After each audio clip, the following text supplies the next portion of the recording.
Oke, sekali lagi surat Kolose ditulis oleh Paulus yang sedang melawan gnostikisme abad pertama, ya, dengan menggunakan istilah gnostik sendiri. Istilah-istilah gnostik ini banyak dan tersebar di Perjanjian Baru. Ya, jadi jangan heran kalau ada istilah-istilah yang sama, karena Paulus, Yohanes pun gitu ya, sedang melawan gnostikisme, ya, dengan menggunakan bahasa mereka sendiri, gitu ya. Gnostikisme tidak hanya satu macam, melainkan terdiri dari berbagai macam bentuk dan versi. Sebagaimana ajaran tokoh-tokohnya, ya, seperti Valentinus, Basilides, gitu ya, banyak gurunya. Jadi Gnostik aliran A, ya sesuai dengan gurunya A. Gnostik aliran B, sesuai dengan gurunya B. Jadi ini macam-macam. Kita nggak bisa, kita tidak bisa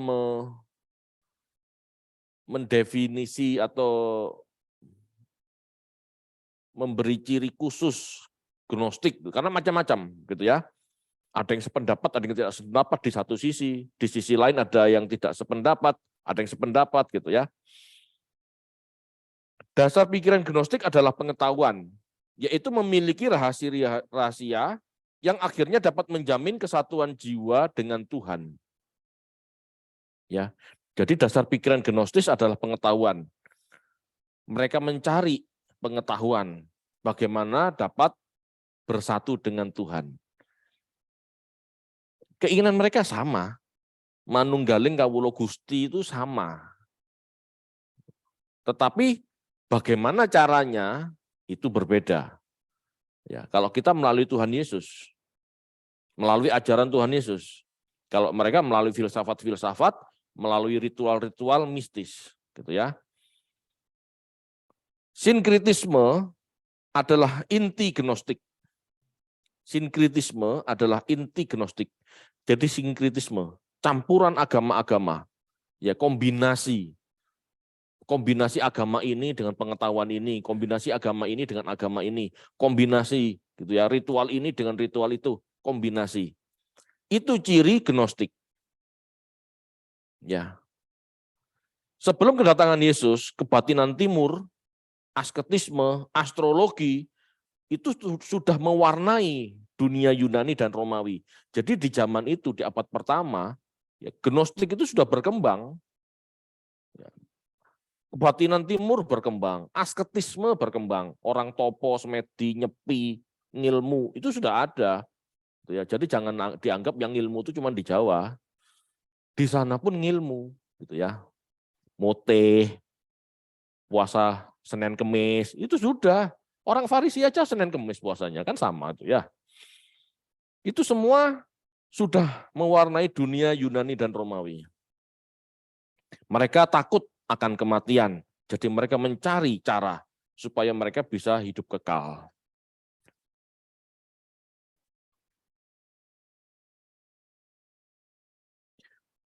Jemaat Kolose didirikan oleh seseorang yang bukan Yahudi, yaitu orang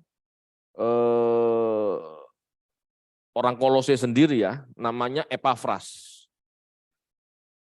Kelihatannya Epafras sedang bingung dengan ajaran, dengan doktrin. Dia datang kepada Paulus di penjara untuk berkonsultasi tentang masalah yang terjadi di jemaat Kolose. Jadi jangan dianggap gak penting, ya. Kalau pemahaman Anda salah, meskipun tujuannya betul, belum tentu nyampe. Buktinya Rasul Paulus membantah ajaran Gnostik. Rasul Paulus tidak bicara, sing penting percaya Yesus, sing penting berbuat baik, gitu ya. Enggak loh. Pengertian tentang Yesusnya pun diperbaiki. Rasul Paulus tidak sependapat dengan, oh Yesus itu setengah dewa atau demiurgos. Enggak. Dia menjelaskan, gitu loh ya. Ini penting. Kenapa? Supaya kita tahu dan tidak salah salah beribadah, salah mengabdi. Gitu. Ini penting, ya. Jadi doktrin adalah hal penting karena Paulus dengan jelas mengcounter, ya, menjelaskan apa yang seharusnya kita imani, gitu ya. Nggak bisa, yang penting percaya Yesus selamat, nggak ada kayak gitu. Diajarkan Yesus itu siapa dan bagaimana harus bertindak, seperti apa bersikap, seperti apa menjalani hidup sebagai seorang Kristen, itu dijelaskan semua. Yang penting Kristen, yang penting percaya Yesus. Mau Yesus setengah dewa atau bukan loh, enggak kayak gitu kan. Mau hidup berkenan di hadapan Tuhan. Paulus juga menjelaskan bahwa hidupmu harus benar seperti Yesus. Bukan benar seperti pertapa itu, pertapa ini. Yesus tidak bertapa. Jadi jangan gini loh. Jangan cari cara sendiri. Ikuti apa yang diajarkan firman Tuhan. Itu ya. Jadi Epafras datang kepada Paulus di penjara untuk konsultasi tentang masalah yang terjadi di jemaat Kolose. Jemaat sedang dibingungkan oleh ajaran-ajaran bidat bercirikan gnostik. Ya, bidat bercirikan gnostik. Disebut bidat karena ini adalah kekristenan, percaya Yesus, tetapi menyimpang. Ya, menyimpang. Bercirikan gnostik karena ya, penyimpangan ini mencampur adukkan banyak ide-ide, banyak pengetahuan, banyak ajaran. Ya, ini yang disebut sinkritisme. Jadi Gnostik Kolose ini campuran Yahudi, Kristen, dan mistisme timur. Bidat Kolose ini berpikir bahwa mereka melengkapi kekristenan para rasul. Ya, melengkapi katanya gitu. Dengan dongeng Yahudi. Dengan ilmu pengetahuan rahasia. Hal-hal mistis, hal-hal rohani, mistis maksudnya. Jadi rohani itu bukan gini ya, rohani itu bukan bicara tentang kebenaran saja. Sesuatu yang salah pun bisa rohani. Kalau kita ngomong soal santet gitu misalnya, itu kan rohani. Itu kan perkara rohani. Tapi bukan rohani yang benar. Perdukunan, itu kan rohani. Mana ada Pak Dukun ngajari fisika? Kan enggak. Arsitek, kan enggak. Itu hal-hal fisik. Jadi Pak Dukun itu ya bicara masalah rohani. Tapi rohani yang gimana? Nah ini nanti nyambung semua. Puasa, betul puasa. Tapi puasa yang seperti apa? Kalau puasamu kayak Mbah Dukun ya bukan, kan gitu ya. Ya, ciri-ciri bidat Kolose antara lain menganjurkan perayaan bulan baru dan hari Sabat. Ya, kita baca aja supaya jelas. Pasal 2 ayat 16.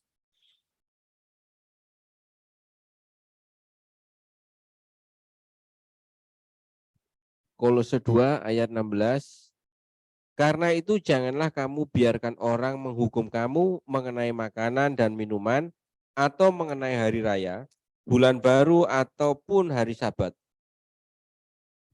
Oke.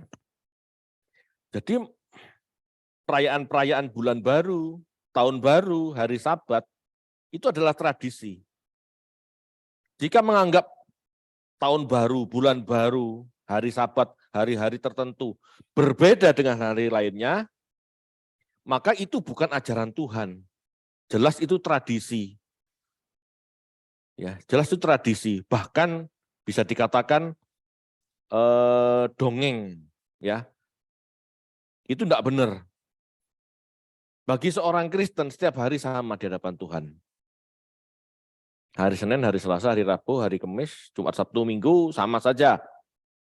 Ya, jadi enggak. Kenapa kita ibadah hari Minggu? Apa hari Minggu lebih baik? Tidak. Karena hari Minggu hari libur. Udah. Iya kan? Kalau suatu saat misalnya pemerintah menetapkan hari liburnya itu hari Jumat, kita ganti ibadah hari Jumat. Iya, nggak apa-apa Jumatan. Nggak masalah kan? Jadi bukan hari-hari yang penting. Ya, tetapi kemauan kita bersekutu, mencari kebenaran firman, ya, beribadah menyembah Tuhan, itu yang penting. Bukan harinya yang penting. Ya, jadi nggak usah ikut-ikutan perayaan-perayaan ini, perayaan itu, gitu ya. Bukan nggak boleh ya. Kalau kita merayakan tahun baru 1 Januari, ya silahkan lah. Nggak ada masalah. Kemarin Imlek, karena tradisi Tionghoa seperti itu, ya nggak apa-apa makan-makan, nggak ada salahnya. Tapi jangan pernah menganggap itu hari khusus, lebih suci, gitu ya. Apalagi percaya sama tahayul-tahayulnya. Ya jangan, nggak benar kayak gitu. Oh hari raya itu, nggak boleh keramas. Pak Tri nggak apa-apa, yang lain kan bahaya. Yang lain kan gatal, nggak bisa. Ya, jadi nggak seperti itu. Oh itu hari raya tahun baru Pak, nggak boleh nyapu ngepel. Wah ya debu kotor kan Pak. Nggak seperti itu ya. Kekristenan tidak seperti itu. Ya. Yang kedua, mengatur urusan makan dan minum. Mengatur ya makanan halal dan haram. Segala aturan lain yang mempersulit kehidupan. Itu dongeng, itu tradisi, itu tidak ada kebenarannya. Kenapa? Karena segala sesuatu yang diciptakan Tuhan itu baik, sungguh amat baik. Allah loh ya, yang menciptakan langit dan bumi, menciptakan selesai hari ke-6. Sungguh amat baik. Ada kecuali di situ? Apa Tuhan ngomong, sungguh amat baik. Kecuali kamu babi, minggir sana, kamu jelek. Ada? Tidak ada. Jadi apa yang dikatakan halal, haram, boleh makan itu, tidak boleh makan itu, aturan ini harus begitu, itu buatan manusia, bukan perintah Tuhan. Ayo kita baca aja yuk, supaya jelas. Kolose 2 ayat 16. Kolose 2 ayat 16. Karena itu janganlah kamu biarkan orang menghukum kamu mengenai makanan dan minuman, atau mengenai hari raya, bulan baru, ataupun hari Sabat. Jelas ya. Jangan ada yang membelenggu kamu masalah makan dan minum. Jangan ada. Lalu pasal 2 ayat 20 sampai 21. Kolose 2 ayat 20 dan 21. Apabila kamu telah mati bersama-sama dengan Kristus dan bebas dari roh-roh dunia, mengapakah kamu menaklukkan dirimu pada rupa-rupa peraturan seolah-olah kamu masih hidup di dunia? Jangan jamah ini, jangan kecap itu, jangan sentuh ini. Jelas? Kalau kamu menyebut dirimu Kristen, percaya Yesus, apa yang Tuhan sediakan itu baik. Semua aturan yang dibuat ini kan aturan manusia. Mempersulit kehidupan. Pasal 2 ayat 23 coba. Kolose 2 ayat 23, peraturan-peraturan ini walaupun nampaknya penuh hikmat dengan ibadah buatan sendiri, seperti merendahkan diri, menyiksa diri, tidak ada gunanya selain untuk memuaskan hidup duniawi. Ya, jelas itu bukan kata saya loh, kata Rasul Paulus itu. Kok bisa begitu Pak? Tapi kan ada aturan di kitab Taurat. Iya, di kitab Taurat ada. Yang pertama, itu untuk bangsa Israel. Bukan untuk orang non-Israel. Yang kedua, seandainya pun itu benar-benar dilakukan oleh orang Israel, belum tentu itu perintah Tuhan.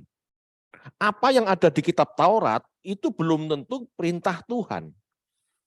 Dari 613 perintah, itu belum tentu perintah Tuhan. Yang perintah Tuhan itu tertulis oleh tangan Allah sendiri, 10 itu loh. Itu dari perintah Tuhan. Lainnya turunan, inspirasi yang diterima Musa dan dituliskan untuk bangsa itu. supaya bangsa itu semakin benar. Gitu ya. Belum tentu perintah Tuhan. Kita baca yuk, Yeremia 7 ayat 22.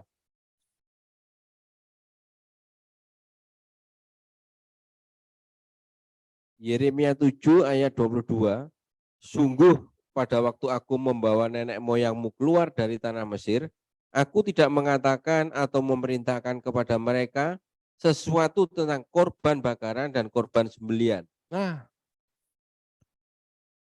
ayat itu menjelaskan bahwa Tuhan tidak ngomong untuk korban bakaran dan korban sembelihan. Untuk korban bakaran dan sembelihan yang dianggap sepenting itu, Tuhan tidak ngomong loh. Apalagi masalah halal haram. Ngapain Tuhan ngurusin dapurnya manusia? Masuk akal enggak? Kalau Tuhan Yesus ngomong apa? Kalau ajaran Tuhan ngomong apa? Kalau kekristenan ngomong gimana? Yang berguna makan, yang enggak berguna jangan. Kan begitu aja. Tuhan Yesus ngomong gimana? Semua makanan itu halal. Apa yang masuk ke mulut, semua buang ke jamban. Kebenaran bukan masalah makan dan minum. Paham ya? Sebagai orang Kristen itu memang kita dipanggil logis. Ibadahmu yang sejati, ibadahmu yang logis, itu bahasa aslinya. Jadi yang nggak logis gitu ya, masalah dongeng-dongeng, hari raya, ya, hari Sabat, perayaan maksudnya, bukan hari Sabatnya. Loh, apa hari Sabat kan perintah Tuhan, betul hari Sabat itu perintah Tuhan untuk berdiam. Bukan malah untuk terbelenggu di dalam rumah, tidak boleh ngapa-ngapain. Yesus ngapain pada hari Sabat? Mungkin dia ibadah, tapi selesai ibadah ngapain? Jalan-jalan ke ladang, metik bulir gandum, jalan-jalan ke kolam Bethesda, nyembuhin orang sakit. Tidak terbelenggu seperti tradisi Taurat, tradisi Yahudi. Dekem di kamar, nggak boleh jalan bersekian kilo, nggak boleh angkat barang sekian kilo. Itu tradisi, itu mitos, itu dongeng. Ya, hal-hal seperti ini loh yang dibantah. Ya. Kisah para Rasul 10 ayat 15 sampai 16. Kisah para Rasul 10 ayat 15 sampai 16. Kisah para Rasul 10 ayat 15 dan 16. Kedengaran pula untuk kedua kalinya suara yang berkata kepadanya, apa yang dinyatakan halal oleh Allah tidak boleh engkau nyatakan haram. Hal ini terjadi sampai 3 kali dan segera sesudah itu terangkatlah benda itu ke langit. Bapak Ibu, ini kan cerita tentang Petrus yang menerima penglihatan hewan-hewan yang haram, gitu ya. Sebagai Yahudi, Petrus nggak mau makan itu, menolak. Lalu Tuhan ngomong, apa yang Tuhan anggap halal, jangan kamu anggap haram. Itu ayat 15 sampai 16, Pak. 16 sudah. Coba Pak, sekali lagi Pak, ayat 16-nya. Kisah para Rasul 10 ayat 16. Hal ini terjadi sampai 3 kali dan segera sesudah itu terangkatlah benda itu ke langit. Hal itu terjadi sampai 3 kali. 3 kali dalam sastra Yahudi itu berarti dianggap sangat penting. Ya, penting, lebih penting, sangat penting. Gitu ya. Kudus, kudus, kudus. Itu benar-benar kudus maksudnya. Jadi Tuhan menekankan ini. Apa yang Tuhan katakan halal, jangan kamu anggap haram. Loh, itu kan ditulis Pak dalam kitab Musa. Betul. Yang menulis kitab Musa siapa? Makanya belajar Biblika supaya tahu. Tidak semua perintah yang ada di kitab Taurat itu langsung dari Allah. Tuhan menghormati Musa sebagai pemimpin bangsa itu untuk membuat aturan sendiri. Tetapi bukan berarti aturan ini kekal. Yang kekal itu 10 perintah Allah itu loh kekal. Kalau perintah Musa yang lain itu disesuaikan dengan zamannya. Contoh zaman sekarang, ya, zaman Taurat Musa itu ada, ya di Taurat Musa itu ada perpuluhan kan, aturan perpuluhan. Bisa dilakukan sekarang orang Yahudi? Enggak bisa. Bait Allahnya enggak ada kok. Berarti tidak kekal, enggak bisa dilakukan itu. Ya, begitu juga makanan halal haram. Mungkin oleh orang Israel yang taat Taurat Musa, silahkan. Tetapi sebagai Kristen, kita tidak diajari tentang halal haram. Aturan makan harus begini, harus begitu. Orang Yahudi makan harus cuci tangan dulu, segala macam. Apa kita harus cuci tangan dulu kalau makan? Nggak pakai sendok. Sendoknya yang dicuci, bukan tangan kita yang dicuci. Paham ya? Jadi hal-hal seperti itu, ya, gini loh, bagi Yahudi, hidup sehari-hari itu semua urusan agama. Bangun tidur urusan agama, ke kamar mandi urusan agama, bubuk sama suami atau istri itu urusan agama, makan minum itu urusan agama, seluruh kehidupan Yahudi itu urusan agama. Ada aturannya. Kalau Kristen kan enggak ada aturan soal itu kan. Memang kehidupan kita 24 jam sehari, 7 hari dalam seminggu, 365 hari dalam setahun, itu urusan rohani. Tetapi belum tentu urusan agama, karena agama itu kan ada syariahnya. Sedangkan Kristen bukan syariah.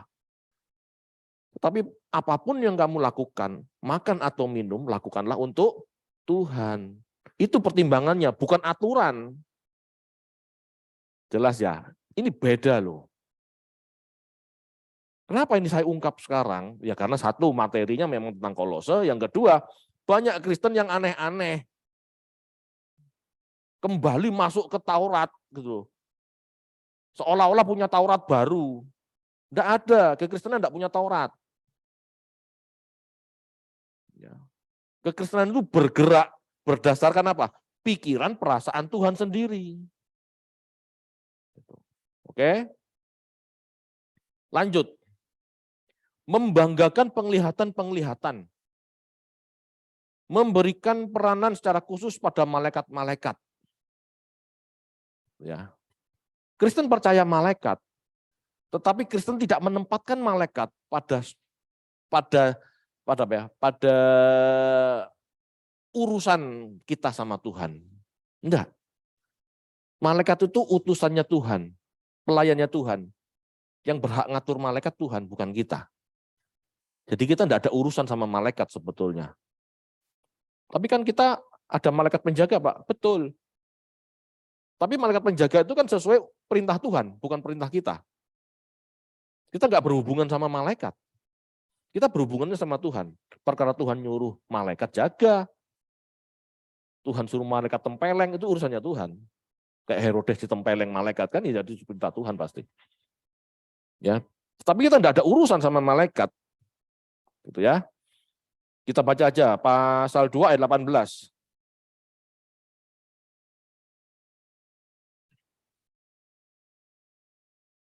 Kolose 2 ayat 18.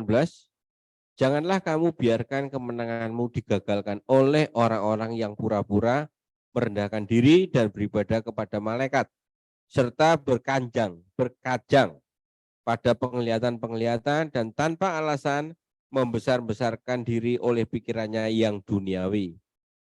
Oke. Para malaikat di dalam beberapa pandangan Yahudi, ada yang tertinggi, ada yang tengah, ada yang rendah gitu ya. Dan Kristus dianggap salah satu dari mereka. Sebagian orang Yahudi gitu ya, menganggapnya seperti itu.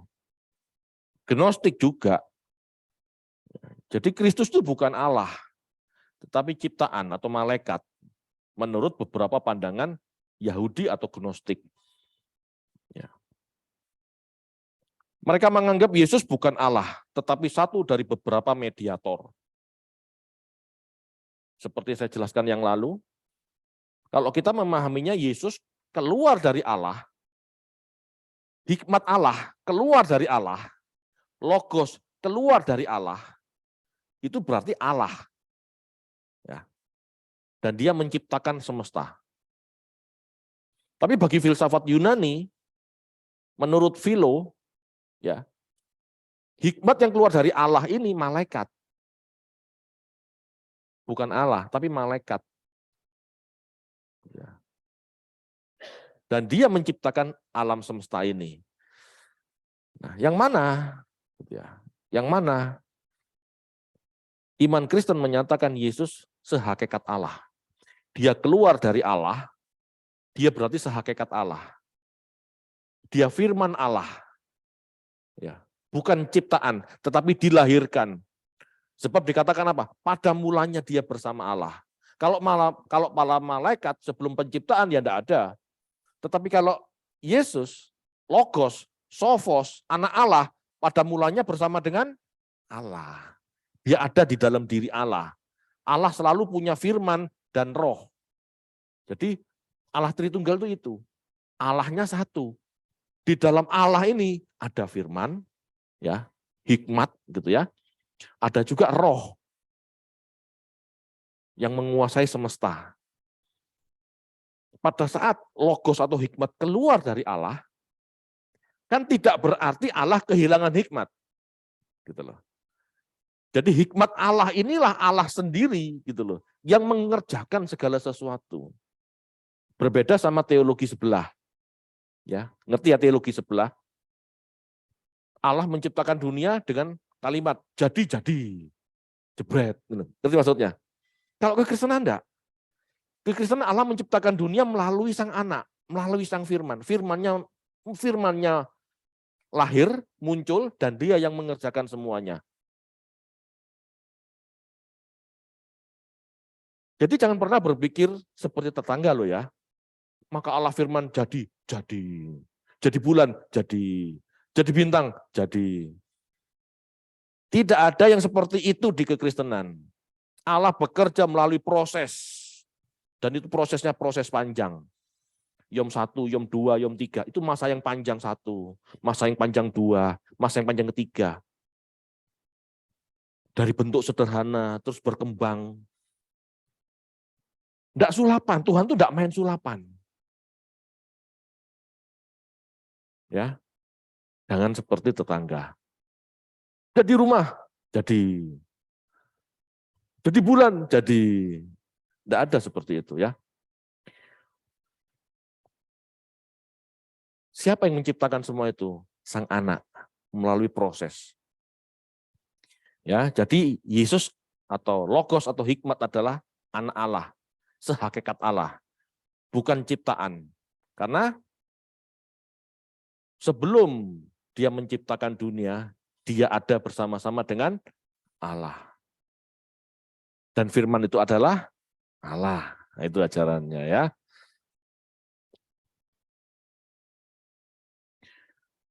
Bidat Kolose mengajarkan pengetahuan gaib yang sebenarnya tradisi manusia. Pasal 2 ayat 8, silahkan. Kolose 2 ayat 8. Hati-hatilah supaya jangan ada yang menawan kamu dengan filsafatnya yang kosong dan palsu, menurut ajaran turun-temurun dan roh-roh dunia, tetapi tidak menurut Kristus. Ya, ajaran kosong, tidak menurut Kristus, tapi menurut tradisi manusia. Tidak selamanya tradisi itu jelek ya. Tapi kalau tradisi itu mempengaruhi iman kita kepada Tuhan, ya kita harus singkirkan. Ya, tidak semua tradisi itu jelek. Tradisi Yahudi banyak yang bagus, banyak. Contohnya tradisi belajar, bagus. Tradisi doa pagi dan petang, bagus. Tidak ada yang masalah dengan itu. Cuman kita harus sesuaikan nanti gitu ya. Dengan iman Kristen seperti apa.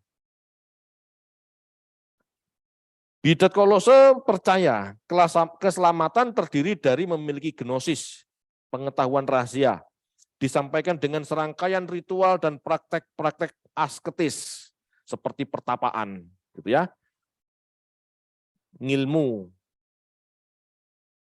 Kekristenan tidak seperti itu. Keselamatan satu, karena penebusan. Dua, karena pertobatan, perubahan pikiran, dan sikap hidup.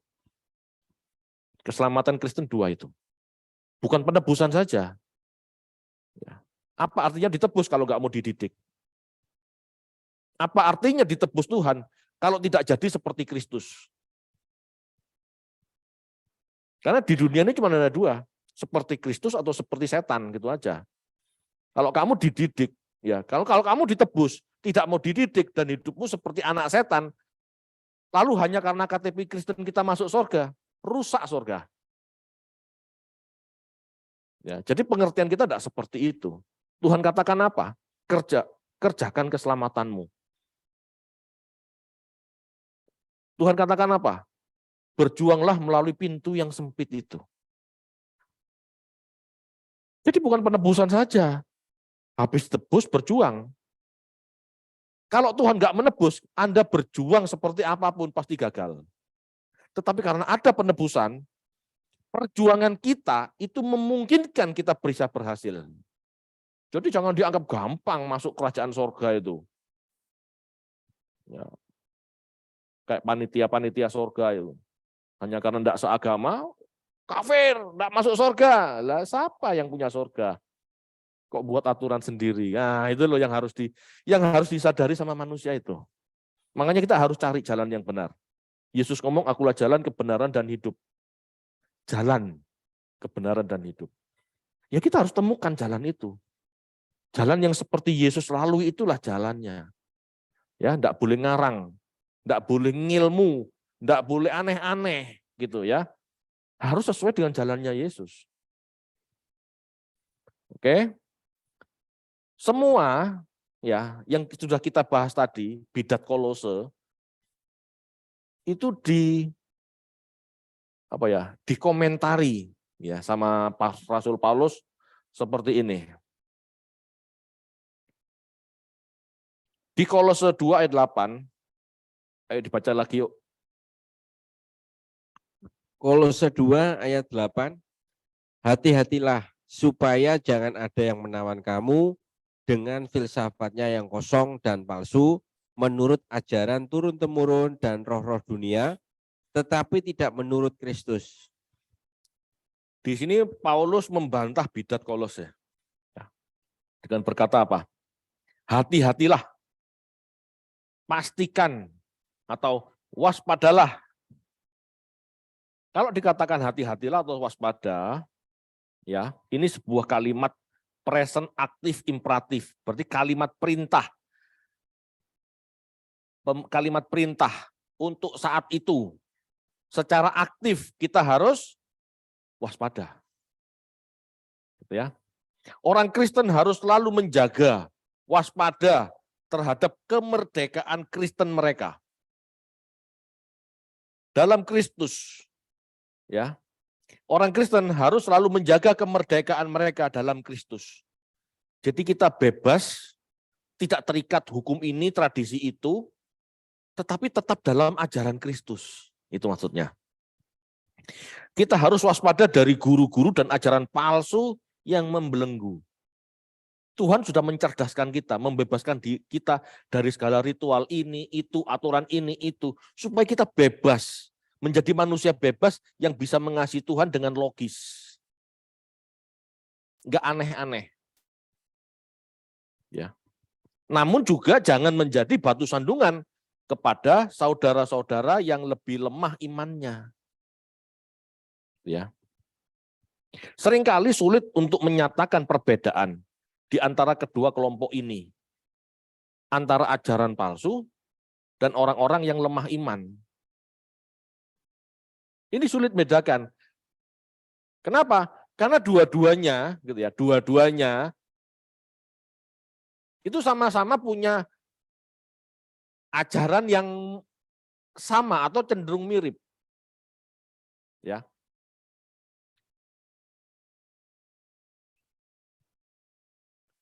Tadi apa yang ditentang?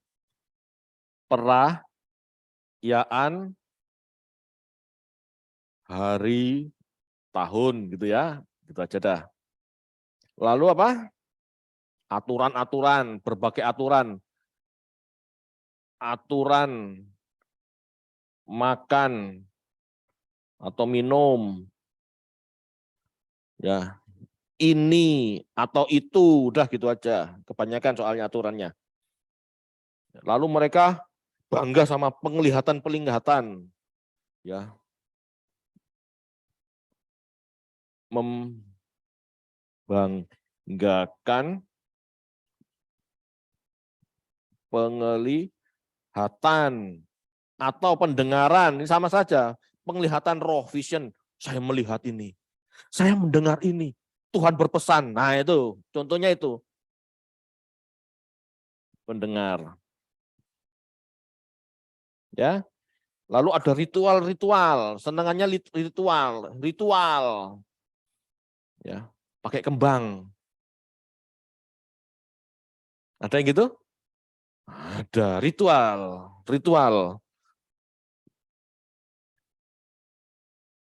Ini kan dongeng-dongeng Yahudi sama Gnostik. Ini kan sama, ya.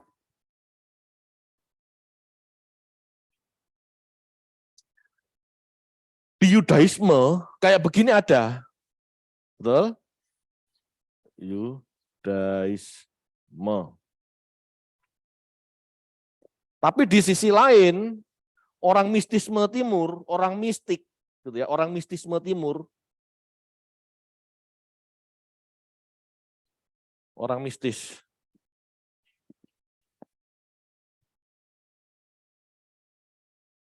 Ini ajaran palsu.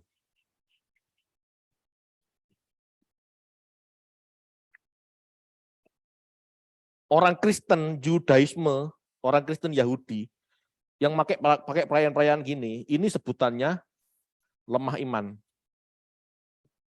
Kamu tuh percaya Yesus tapi masih melakukan ini. Di dalam Yesus tuh ada kemerdekaan, nggak dibelenggu sama begini gitu loh. Paham ya? Kita Kristen yang mana? Seandainya pun kita harus gitu ya, hari raya, perayaan, celebrate, ya kita lakukan hanya sekedar perayaan pergantian tahun. Nggak merasa ini ada berkat khusus. Sekarang perayaan, Ayin Gimel, Ros Hasanah, apa segala macam lah, berkatnya beda. Ini berkatnya 10 kali hari biasa. Nggak ada kayak gitu. Paham ya?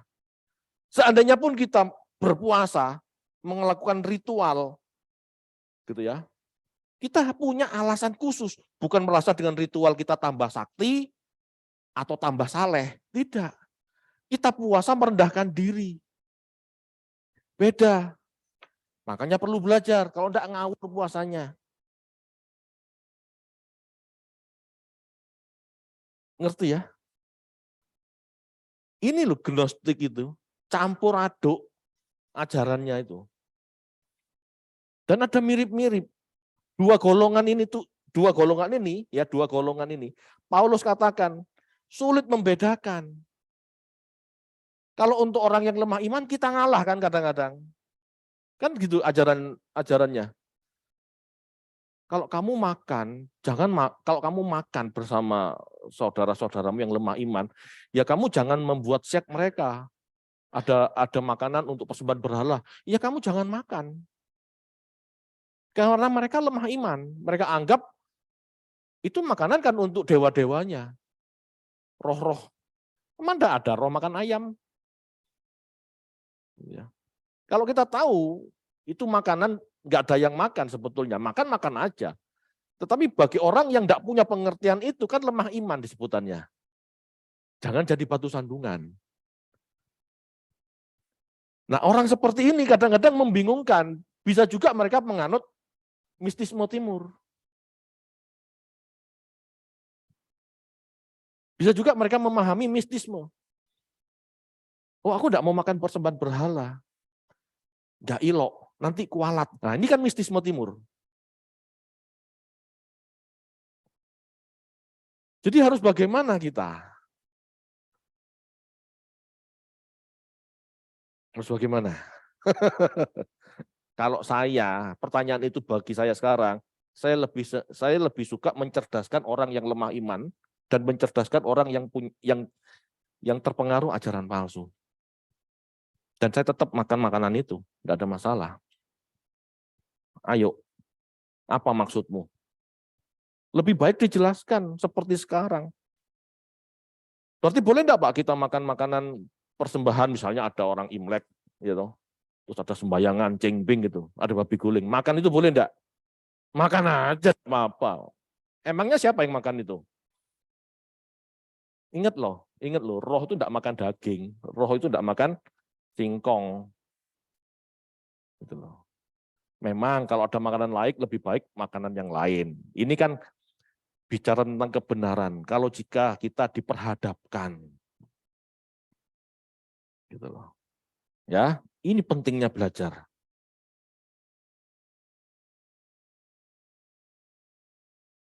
Guru palsu menyesatkan pola pikir yang benar.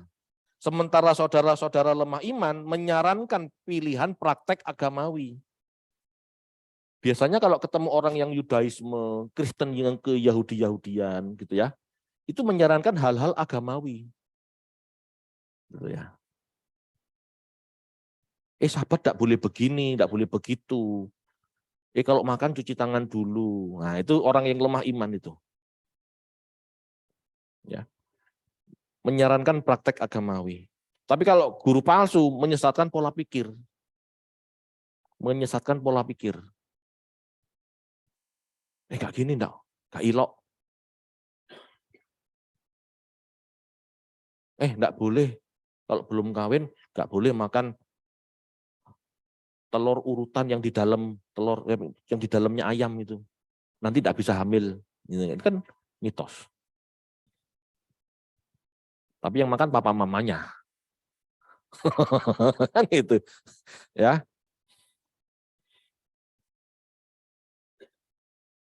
Dikatakan supaya jangan ada yang menawan kamu. Ya.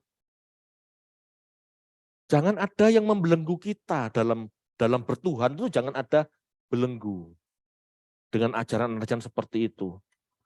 Itu bukan ajaran Tuhan, tetapi filsafat. Ya, itu bukan berarti tidak boleh orang Kristen berfilsafat. Berfilsafat boleh, tetapi filsafat yang benar. Ini maksudnya dengan filsafat. Supaya jangan ada yang menawan kamu dengan filsafat. Itu artinya gitu ya, supaya manusia tidak berpikir menurut asumsinya sendiri. Berpikirlah menurut perspektif firman Tuhan. Itu maksudnya. Kadang-kadang kan orang ngarang, ya. Oh, enggak boleh begini, enggak boleh begitu. Oh, kalau berdoa ini harus begini, harus begitu. Harus ditulis. Lalu dibakar. Supaya apinya naik ke hati Tuhan. Itu kan pikiranmu, gitu loh ya. Apa Tuhan ngajari itu? Enggak kan? Jangan berasumsi, gitu loh. Bertuhan itu jangan berasumsi, tapi cari pikiran perasaan Tuhan. Ini bukan penolakan terhadap filsafat yang umum, cara berpikir logis, bukan itu maksudnya.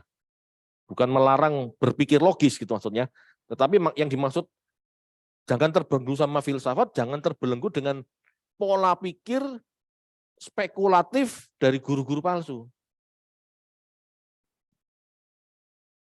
Jangan kamu dikibulin, jangan kamu percaya hoax dari orang-orang yang mengaku guru.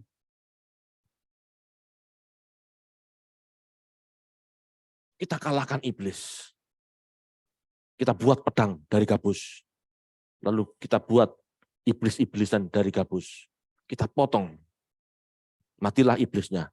Itu bukan kebenaran. Itu kan asumsinya dia. Tuhan tidak pernah ngajarin mengalahkan iblis dengan pakai potong gabus kan.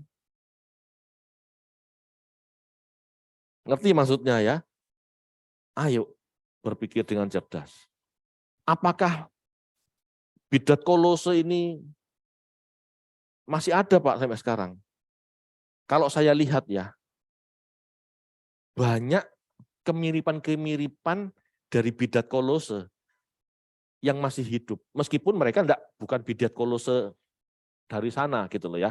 Tetapi banyak pendeta-pendeta yang mengajarkan yang aneh-aneh, yang tidak sesuai firman Tuhan. Yang tidak logis. Banyak.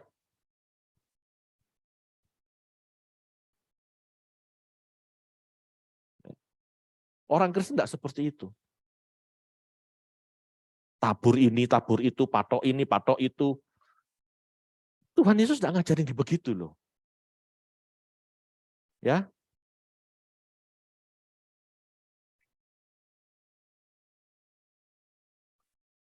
Pasal 2 ayat 9. Coba dibaca, Pak. Kolose 2 ayat 9.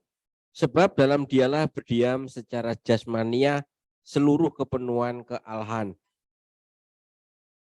Di dalam dia, di dalam Yesus. Ya. Penuh kealahan. Maksudnya berdiam di dalam dia. Yesus itu manusia biasa. Sama seperti kita. Tapi di dalam dia, roh Allah itu penuh. Karakter ilahi itu penuh. Keilahian itu bicara itu.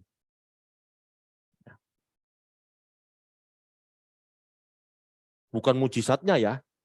Kalau mujizat segala macam yang Yesus lakukan itu dari Roh Kudus. Jadi yang disebut seluruh kepenuhan kealahan berdiam di dalam Yesus itu bukan kesaktiannya.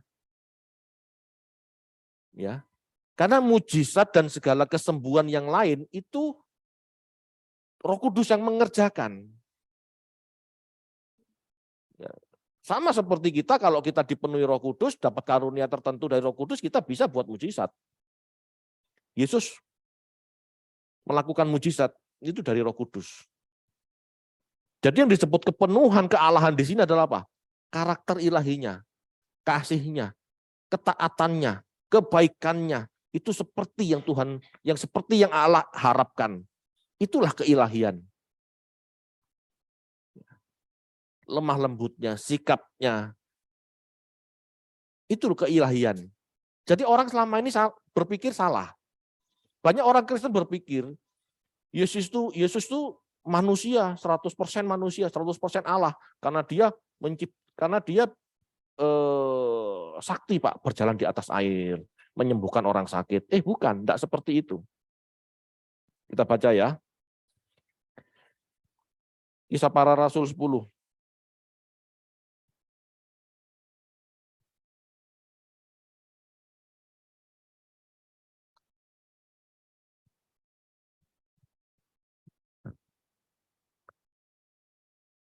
Ayat 38. Kisah Para Rasul 10 ayat 38, yaitu tentang Yesus dari Nazaret. Bagaimana Allah mengurapi dia dengan Roh Kudus dan kuat kuasa, dia yang berjalan berkeliling sambil berbuat baik dan menyembuhkan semua orang yang dikuasai iblis, sebab Allah menyertai dia. Dipenuhi Roh Kudus, itu bukti penyertaan Allah. Dia melakukan segala perbuatan baik, mengusir setan, melakukan mujizat dengan kuasa Roh Kudus. Bukan kuasanya Tuhan Yesus sebagai manusia, tidak. Lupa, jadi Yesus saat itu tidak maha kuasa, tidak.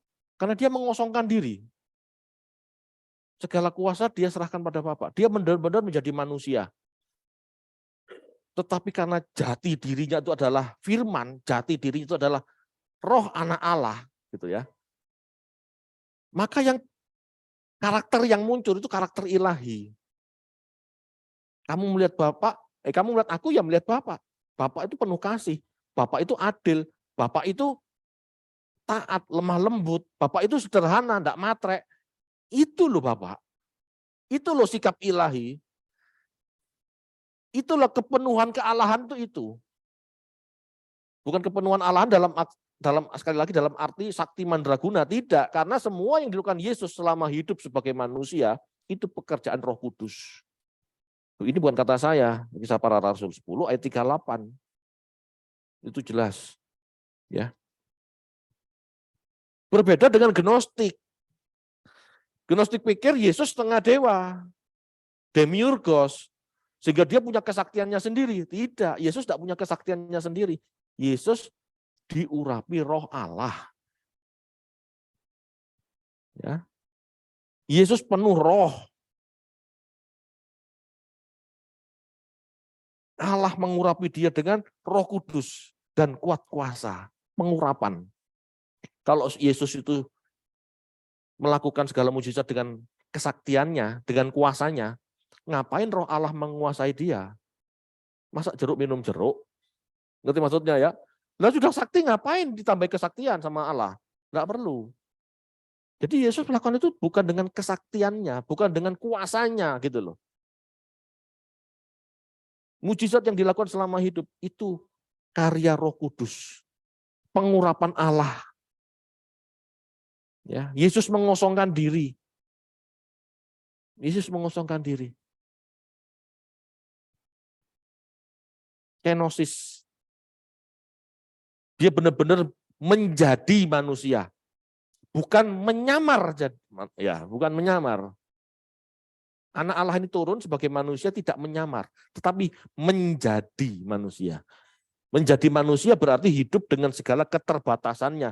Makanya pada waktu dipaku dia sakit. Dia haus.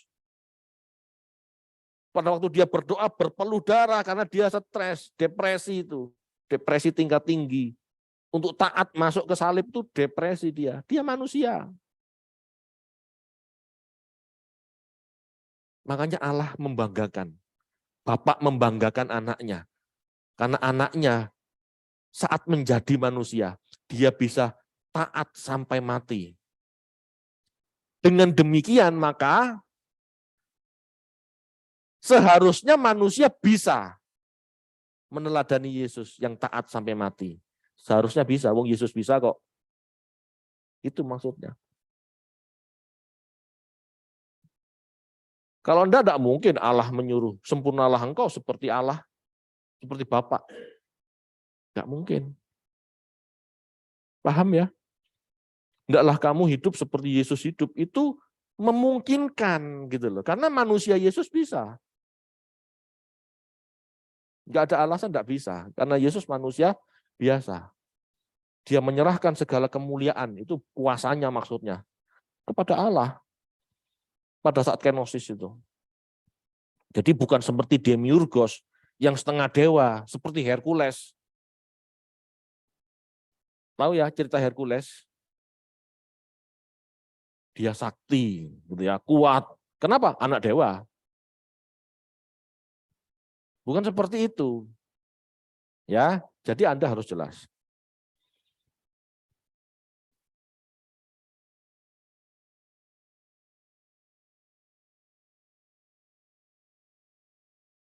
Orang-orang percaya harus mati sendiri dari dosanya, dari keduniawiannya. Ya, kita baca yuk pasal 3 ayat 5.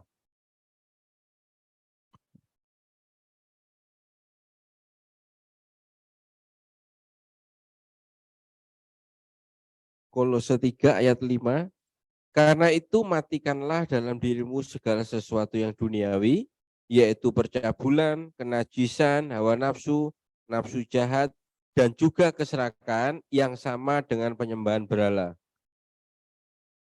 Sekali lagi Pak, coba. Yang kalimat pertama, kalimat atas sendiri itu. Karena itu matikanlah dalam dirimu segala sesuatu yang duniawi. Siapa yang disuruh matikan? Kita sendiri.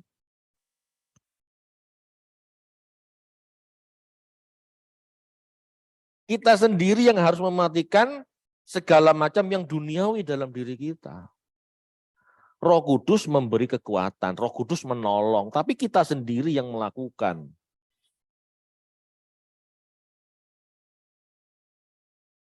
Roh Kudus, ubah hatiku.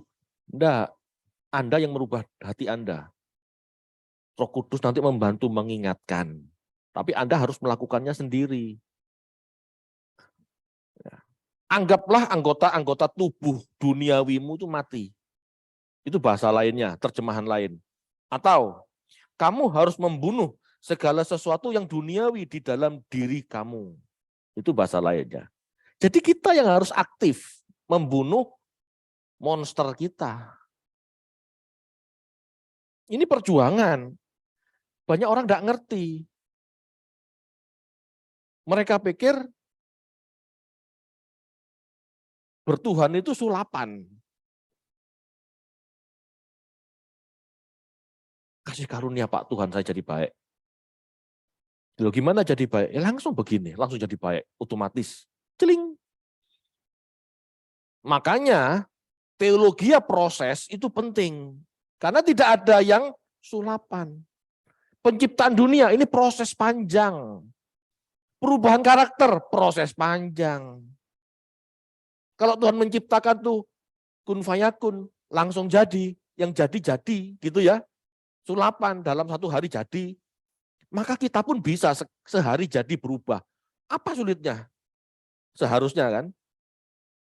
Dan Tuhan ciptakan langit dan bumi sehari bisa kok. Lah kenapa Tuhan ciptakan saya jadi orang baik sehari tidak bisa? Tapi kenyataannya kan tidak ada yang begitu. Rasul Paulus bilang, kamu yang harus membunuh manusia lamamu. Kita yang harus membunuh tabiat dosa kita. Nanti Roh Kudus beri pertolongan dengan mengingatkan. Fit, firmannya begini loh ya, kamu masih begitu. Oh ya, ya saya sendiri yang harus dongkel penyakit saya. Kita sendiri yang harus bersusah-susah mengampuni orang. Kalau kita tuh masih dengki, masih nggak mengampuni. Kita sendiri. Nggak ada yang instan. Ini penutup dari apa yang dijelaskan Rasul Paulus di kitab Kolose. Ya, mari Bapak Ibu. Kita mau sungguh-sungguh. Ya. Kamu sendiri yang harus berubah dengan membunuh manusia lamamu. Karena di Gnostik saat itu para pengikut Gnostik hidupnya ngawur. Mereka mungkin tahu hidup harus benar, hidup kembali kepada Allah segala macam. Tetapi prinsip hidup mereka ngawur. Ya. Percabulan, kenajisan, keserakahan adalah kebiasaan Yunani. Ya. LGBT, homo, itu ada di dunia Yunani, Romawi, itu sudah biasa, hal umum. Gitu ya. Itu disamakan dengan penyembahan berhala oleh Rasul Paulus. Ya. Guru-guru palsu Gnostik itu terdiri dari dua jenis. Pertama, mereka yang menjalani kehidupan pertapa, yang merendahkan diri, hidup suci, ada. Tetapi ada juga, ya. Jadi gini, ada Gnostik tipe pertama, mereka yang menjalani kehidupan pertapa dan merendahkan diri untuk mencapai Tuhan. Untuk kembali kepada Tuhan mereka harus suci, sesuci-sucinya dengan usaha mereka, cara mereka, gitu ya. Ini tidak melakukan percabulan. Tetapi ada juga orang-orang Gnostik atau guru-guru palsu Gnostik, gitu ya. Tipe kedua, yaitu memandang tubuh sebagai tidak relevan untuk kehidupan rohani. Ya tubuh ini hakikatnya jahat ya jahat saja, biarin aja. Jadi mereka memanjakan keinginan tubuh. Mereka seringkali mengeksploitasi seksual. Mereka homo, gay, lesbi, ya. Mereka melakukan percabulan, perzinahan. Kenapa? Ya tubuh, ini kan tubuh. Perzinahan itu kan dosa di luar tubuh. Dosa yang dilakukan oleh tubuh. Dan suatu saat tubuh mati hilang. Yang kembali ke Allah adalah rohnya. Jadi kita bebas. Mati itu berarti bebas dari tubuh dosa. Jadi saat tubuh melakukan dosa ya sudah ditanggung tubuhnya. Jiwanya tetap kembali pada Allah, tidak tercampur. Gitu. Makanya Rasul Paulus menekankan kepada orang percaya, jangan ikut-ikutan gnostik itu loh ya. Jangan ikut-ikutan berbuat cabul. Karena di Kristen, manusia itu adalah totalitas personalitas. Apa yang dilakukan tubuhmu itu kan dari hatimu. Jadi tidak bisa hati merindukan Tuhan, tubuh berbuat jahat seperti orang-orang gnostik. Tubuh merindukan Tuhan, tubuh ingin pulang ke Tuhan. Hidupnya percabulan, hidupnya kepelacuran gitu misalnya. Enggak bisa. Orang Kristen enggak bisa membedakan antara tubuh, jiwa, dan roh, itu satu kesatuan. Dosa fisikmu ya hatimu, dosa hatimu ya fisikmu. Makanya Tuhan ngomong, hendaklah kamu bersih sampai dalam batinmu bersih.